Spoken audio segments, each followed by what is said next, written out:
Any story can have different meanings depending on who's reading. Therefore, a writer has to consider their audience, the reader, that is.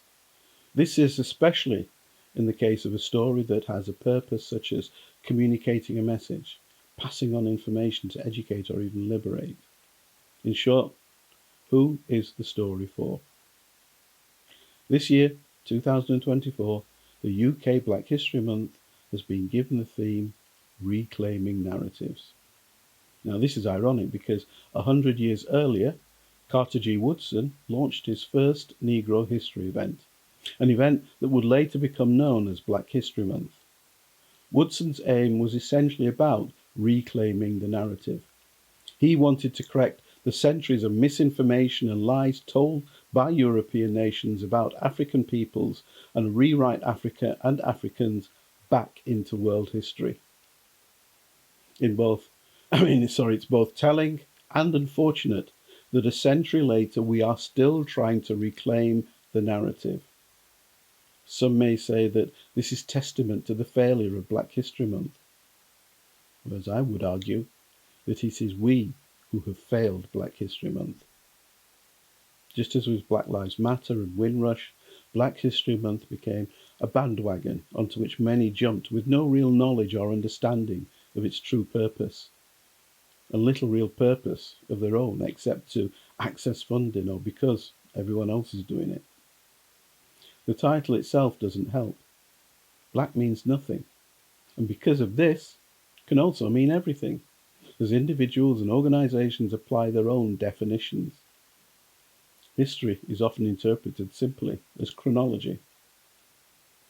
By far, the biggest misunderstanding is that the event is designed to educate white people about black people, just unusually through lived realities, documenting our presence within European societies, the celebration of black people's successes in areas more commonly associated with white people.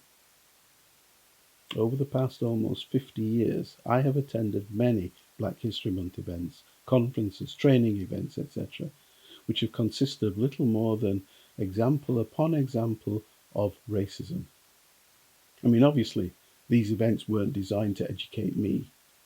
I don't need more examples of racism. I have a lifetime's worth of my own. I definitely don't need proof that racism exists. I don't need another Channel 4 or David Olusoga documentary about black people who lived in Britain in past centuries. How is that going to change anything? African people have settled in Britain since at least the Roman invasion in the 1st century of the Common Era. It matters not if you don't know these facts, because knowing them will not change our situation. Be assured that racists already have this information. It's a mistake to believe that all racists are ignorant bigots. What we call racism was developed to justify the enslavement of Africans and the colonization of Africa and other lands to build European empires. The power of racism has given European culture global domination. It is something with which we have been battling for centuries. Professors, politicians, activists, and institutions have spent decades and fortunes addressing racism, yet still it persists. This isn't the product of either ignorance or simple bigotry. Indeed, those often labelled as racists, the ignorant and the bigoted, are themselves victims.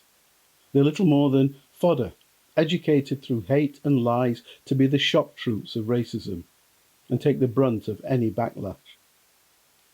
Celebrating the successes of black British, black Americans, etc. will not change our situation. Contrary to popular belief, black people are not the target of racism. Even at the height of slavery, black people were welcomed into European society and reached its highest echelons. Europeans always claimed that slavery and colonialism was for the good of Africa and Africans. They brought civilization and education to Africa, making Africans similar to white people. The key was for Africans to deny their heritage, sacrificing their name, their religion, their language, and general culture to become simply black, and then progress on to becoming black Europeans, such as black British or black Americans.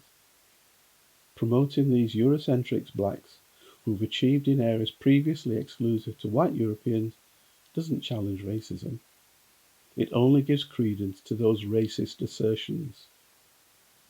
Our emphasis on educating white people could actually be seen as a sign of subservience, desiring acceptance into European society being our raison d'etre. Inclusion has always been our goal. However, there is a process, one we have always tried to shortcut. Before true inclusion, there needs to be true diversity, and before that, there needs to be true identity. If you don't know who or what you are, then you can only be who or what society identifies you as.